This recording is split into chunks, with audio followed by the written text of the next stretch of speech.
الرحمن الرحیم وقالوا هذه انعام وحرث حجر لا يطعمها، بولے یہ مویشی اور کھیتی روکی ہوئی ہے، اسے وہی کھائے، الا من نشاء بزعمهم وانعام حرمت ظهورها وانعام لا يذكرون اسم الله عليها افتراء عليه، جسے ہم چاہیں اپنے جھوٹے خیال سے، اور کچھ مویشی ہیں جن پر چڑھنا حرام ٹھہرایا، کچھ مویشی کے ذبح پر اللہ کا نام نہیں لیتے، اور یہ سب اللہ پر جھوٹ باندھنا ہے۔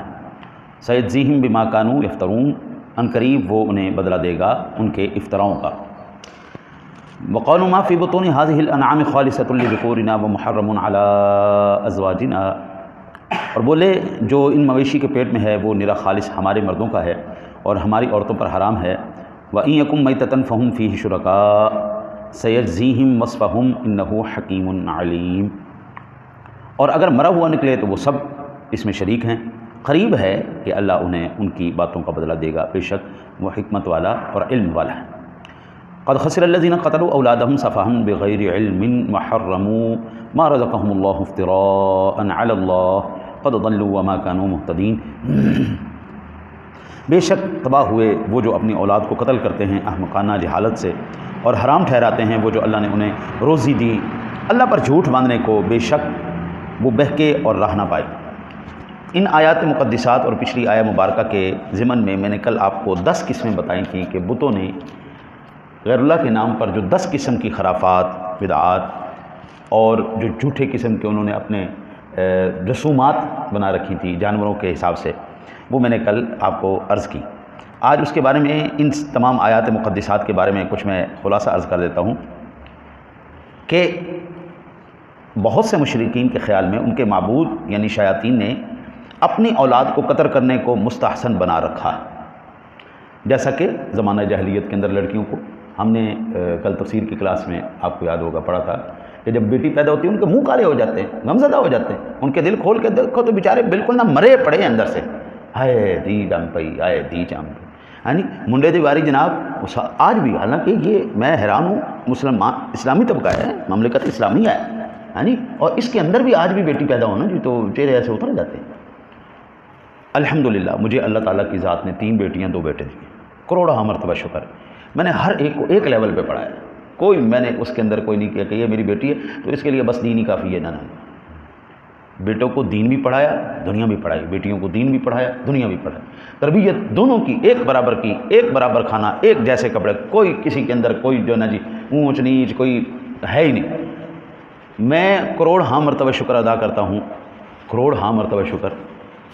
کہ جو میری بیٹیوں نے اچیومنٹس کی اپنے اداروں میں، جن سکولوں میں کالجوں میں پڑھی، الحمدللہ یہ خوش قسمت خوش نصیبوں کو ملتی۔ ایک میری بیٹی وہ مقابلہ حسن قرات میں پہلی پوزیشن لے کے آئی، ایک مقابلہ حسن نعت میں پہلی پوزیشن لے کے، میرے لیے اور کیا چاہیے؟ آل پاکستان مقابلہ حسن قرات ہوا، میری بیٹی پہلے نمبر پر، آل مقابلہ حسن نعت ہوا، میری بیٹی پہلے نمبر پر، کروڑہ مرتبہ شکر ہے۔ ہاں جی، بیٹیاں بھی بیٹے بھی، مجھے اللہ کا شکر ہے جی، مجھے دونوں پہ ناز ہے، وہ بھی میری آنکھوں کے تارے، یہ بھی میری آنکھوں کے تارے۔ ہمیں ان کی بھی اتنی ہی تکلیف ہے جتنی ان کی تکلیف ہے، ان کو دکھ ہو تب بھی ہمیں تکلیف ہے تو میری جان کا ٹکڑا نا جی، ہے تو میرے نہیں۔ آپ دیکھیں کریم آقا جی علیہ نبی علیہ الصلوۃ والسلام نے بیٹوں سے بھی پیار کیا، حضرت قاسم سے بھی پیار تھا، ابراہیم سے بھی، ساری اولاد حضور کی بڑی پیاری تھی، لیکن آقا کریم علیہ الصلوۃ والسلام کی محبت کے جہاں پر انداز آپ کو بیٹوں کے بارے میں ملتے، وہیں پر آپ نے تقریباً ہر ایک شخص نے یہ حدیث سنی ہوگی، فاطمہ میرے جگر کا ٹکڑا ہے، ہاں جی، بی بی فاطمہ کی کتنی شان بیان کی، حضور کی ساری صاحبزادیاں سبحان اللہ ہے جی، ہاں جی، اللہ نے 4 صاحبزادیاں دیں، چاروں ہی بے مثال ہیں، میرے نبی کی اولاد ہے جی، ہاں جی، ہر ایک کی تکلیف کو حضور نے اپنی تکلیف سمجھا،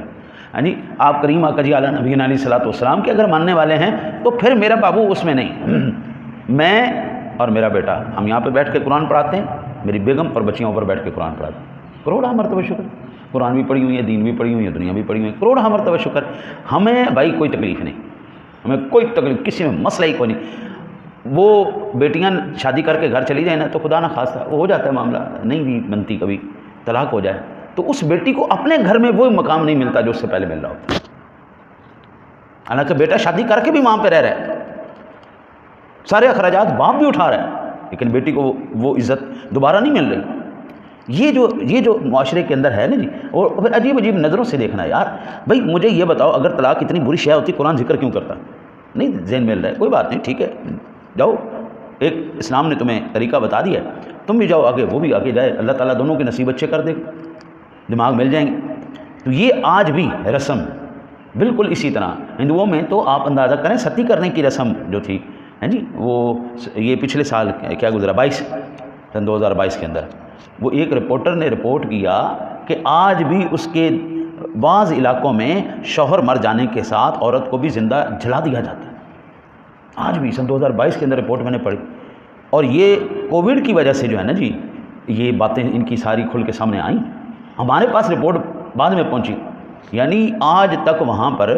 اس بات کو یا خواہشات نفس حوث پورا کرنے کا ایک آلہ ہم نے سمجھ لیا ہے، اور بس ایک نا معاشرے کے اندر اپنے لیے ذلت اور رسوائی ہم نے اس کو سمجھ لیا ہے۔ یہ قرآن کہتے ہیں یہ بالکل غلط بات ہے، یہ بالکل ٹھیک بات نہیں، بالکل جاہلانہ رسومات ہیں اپنی اولاد کو قتل کرنا۔ حضرت جی، جس بیٹی کے سامنے اس کا باپ یا اس کی ماں خود اس کو تانے دے رہی ہو، وہ تو وہیں پہ مر چکی ہیں، نہیں مر گئی اولاد، کیا کرے گی وہ، جا کہاں سکتی، اس کا حل کیا ہے، وہ تو وہیں پہ مر گئی۔ اوہ اللہ کے بندے، نہ اس کو احساس کمتری کا شکار ہونا چاہیے، نہ اس کو شکار ہونا چاہیے۔ کریم آقا جی علیہ نبینا علیہ الصلوۃ والسلام نے شادی کے بعد کیا اپنی بیٹیوں سے رابطے توڑ دیے تھے؟ نہیں یار، ساری زندگی یہ رابطے نہیں ٹوٹتے، یہ محبتیں نہیں ختم ہوتی، یہ مرد آخری سانس تک یہ محبتیں چلتی رہتی ہیں۔ اس لیے اللہ تعالیٰ نے اس کبھی رسم کو، جو لڑکیوں کو زندہ درگور کر دینے کی رسم تھی، اس کو کبھی فعل سے ارتکاب دیا ہے، یہ شیطانی کام ہے، اور وہ شیطان ان مشرکین کو بجائے استحقاق عذاب کے برباد کریں، اور تاکہ ان کے طریقے کو مخبوط کر دیں کہ ہمیشہ غلطی میں پھنسے رہیں، اور آپ صلی اللہ علیہ وسلم ان کی ان حرکات شنیعہ سے مغموم نہ ہوں، کیونکہ اللہ تعالیٰ کو ان کا بھلا منظور ہوتا تو یہ ایسا نہ کام کرتے، ہے نہیں۔ اب دیکھیں نا جی، حضور تو سارے جہان کے لیے رحمت بن کے ہے نا، تو میرے نبی کو تو تکلیف تھی نا، آئے بچیوں کو دفنا دیا جا رہا ہے۔ یہ جو آج جتنے بھی یہ تنظیمیں، انسانی حقوق کی تنظیمیں ہیں نا جی، میں کہتا ہوں خدا کی لعنت ہو ان کے اوپر، جو پیسے والے ہیں ان کے لیے حقوق زندہ ہو جاتے ہیں، جو غریب ہیں ان کے لیے مر جاتے ہیں۔ میں قربان جاؤں، میرے نبی نے ہر ایک مسلمان نہیں، پوری انسانیت کی عورت کو عزت دلوائی، بتایا بیٹی کس چیز کا نام ہے، بتایا ماں کس کو کہتے ہیں، بتایا بہن کس کو کہتے ہیں، رضائی ماں تک کی عزت ایسی کی ہے کہ تاریخ اسلام کے اندر، تاریخ انسانیت کے اندر ہمیں کہیں نہیں ملتی۔ بڑے بڑے مہذب معاشرے گزرے، ہاں جی، یہ رومنز امپائر، کڈی وڈی بلاواں سن، لیکن اس کے اندر عورت کیا تھی یار، صرف ایک حوث پورا کرنے کا آلہ، ٹیشو پیپر استعمال کیا، سوٹے ختم۔ لیکن جو عزت اسلام نے دی ہے حقیقی معنی میں کائنات میں کسی اور نے نہیں دی، حقیقی معنی میں اللہ نے اور اس کے رسول نے دی۔ اور آپ صلی اللہ علیہ وسلم کے بارے میں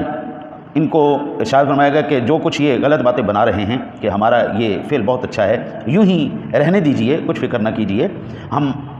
آپ سمجھ لیں گے۔ اور وہ اپنے خیال باطل پر یہ بھی کہتے ہیں کہ مخصوص مواشی ہیں اور مخصوص کھیت ہیں جن کا استعمال ہر شخص کو جائز نہیں، ان کو کوئی نہیں کھا سکتا سوائے ان کے کہ جن کو ہم چاہیں، جیسا رسم چہارم اور پنجم میں نے جو کل چوتھی اور پانچویں قسم آپ کو عرض کی تھی جانوروں کی۔ اور یوں کہتے ہیں کہ یہ مخصوص مواشی ہیں جن پر سواری اور بار برداری حرام کر دی گئی، میں نے چھٹی قسم میں آپ کو یہ عرض کیا تھا۔ اور یوں کہتے ہیں کہ یہ مخصوص مواشی ہیں جن پر اللہ کا نام نہیں لینا چاہیے، چنانچہ اسی اعتقاد کی وجہ سے ان پر یہ لوگ اللہ کا نام نہیں لیتے، جیسا میں نے 8ویں جو ہے رسم میں عرض کیا تھا۔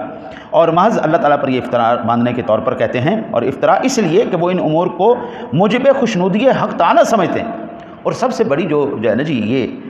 مصیبت تھی، وہ یہ مصیبت تھی کہ اللہ کا قرب کا باعث سمجھ رہے۔ اب میں آپ کو عرض کروں، آپ جائیں گے نا جی، آپ کو سڑک پر نا سری پڑی ہوئی ملے گی، دالیں پڑی ہوئی ملیں گی، چینی پڑی ہوئی ملے گی، ہاں جی، یہ چیزیں سڑک پر پڑی ہوئی ملیں گی، گوشت قبرستانوں میں پڑا ہوا ملے گا۔ اچھا پوچھا جائے جی یہ آپ نے کیوں کیا، تو وہ کہتے جی یہ بلائیں جو ہے وہ ان سے جانا، چھٹکارا حاصل کرنے کے لیے ہم نے یہ عمل کیا ہے۔ اللہ کے بندے، تو نے تو خود بلائیں اپنے پیچھے لگا لی ہیں، قبرستان میں تو نے پھینک دیا، وہاں پر بلاؤں کا پہلے پہ ڈیرا ہے، اور تو وہاں پہ ان کو روٹی دے کے آ رہا ہے کہ آ جاؤ میرے پیچھے، ہے نہیں؟ وہ کہتا ہے جی پیچھے پھینک کے آ جاؤ، پیچھے نہیں دیکھنا۔ کیوں نہیں دیکھنا؟ اس واسطے تو پیچھے ٹوریاں آ رہی ہیں جناب دے۔ وہ انسان ہے، انسان کے لیے اللہ تعالیٰ ہر ایک مخلوق کے لیے رزق کا اللہ نے نظام کیا، آپ کو مسلمان زندہ لوگوں کے لیے۔ حضرت جی اللہ تعالیٰ آپ کو توفیق دینا، تو جو آپ کے ارد گرد ہیں جی ان کے اوپر خرچ کرو، صدقہ دینا دو ان کو، نہ یار کیوں نہیں دیتے، دو ان کو، جو تمہارے آس پاس ہیں قریب ان کے اوپر کرو۔ اللہ تعالیٰ ان کے تو فیض تم پر کتنی مہربانیاں کرے گا تمہیں پتہ نہیں۔ دالوں کا پھینک دینا، سریوں کا پھینک دینا، یہ ساری چیزوں کا پھینک دینا، یہ تو مال کا بھی ضیاع ہے۔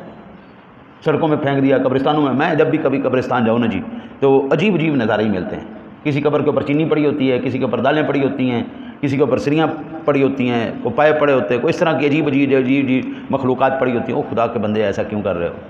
کس طرف چل پڑے ہو؟ کون سی رسومات؟ یہ کون سا ہے؟ یہ کائنات عالم کا وہ پاک کلام ہے جو کہتا ہے وَنُنَزِّلُ مِنَ الْقُرْآنِ مَا هُوَ شِفَاءٌ، میں شفا ہوں۔ اللہ کہتا ہے میں نے شفا نازل کی، یہ قرآن کہتا ہے میں شفا ہوں، لیکن کس کے لیے؟ وَرَحْمَةٌ لِّلْمُؤْمِنِينَ، رحمت بھی ہے، شفا بھی ہے ایمان والوں کے لیے۔ اگر قبلہ یہ قرآن ہی وہ ظالم آدمی اپنے فائدے کے لیے استعمال کرنا چاہے گا تو قرآن کہتا ہے وَلَا يَزِيدُ الظَّالِمِينَ إِلَّا خَسَارًا، ظالم آدمی کو سوائے اس سے خسارے کے، نقصان کے کچھ حاصل نہیں ہو۔ یار اس کا لو نا، جس کو کہیں پر کوئی پریشانی ہو، محسوس ہو رہا ہے کہ میرے ساتھ ایسی کوئی کیفیت ہو رہی ہے، یا صدقہ جتنی تمہاری توفیق ہے کرو، اچھا نہیں کر سکتے کوئی بات نہیں، اللہ تمہیں ہمت دے، چاروں کل پڑھ کے اپنے پر پھونک لو، سورہ فاتحہ شریف پڑھ کے پھونک لو، آیت الکرسی پڑھ کے پھونک لو، اس سے بڑا کائنات میں حصاری کوئی نہیں۔ یہ اتنی پاورفل چیزیں ہیں قبلہ، اتنا میرے رب کے کلام میں قوت اور جلال ہے کہ یہ شیطان بھی آیت الکرسی سے ڈرتا ہے۔ سورہ فاتحہ کے اندر ہر شے کی جو ہے نا جی وہ دوا اللہ نے رکھ دی، وہ ہر جادو اور ہر قسم کی چاروں کلوں کے اندر اللہ تعالیٰ کی ذات نے۔ آپ گھروں میں پھونک آپ نے نکلنا ہے، اپنے اوپر بھی پھونک لو، اپنے گھر کے اوپر بھی پھونک کے چلے جاؤ، انشاءاللہ انشاءاللہ انشاءاللہ یہ میرے رب کے کلام کی عزت اور جلال کی وہ آپ کو نظر آئے گی برکت کہ نہ گھر میں چوری ہوگی نہ تمہیں کوئی حادثہ ہوگا۔ لہٰذا یہ جتنی بھی رسومات تھی کل میں نے تمام کی تمام تفصیل سے میں نے عرض کر دی ہیں، اور یہ تمام آیات مقدسات جو ہے وہ اس پر واضح ہیں، اس کی تفصیل پڑھنا ہو تو ضرور پڑھیے گا۔ اللہ تعالیٰ سے دعا ہے اللہ تعالیٰ آپ کو مجھے قرآن صحیح سمجھ کر اس پر عمل کرنے کی توفیق نصیب فرمائے۔ اللہم صلی علی سیدنا و مولانا محمد مبارک وسلم صلی علیہ۔ پروردگار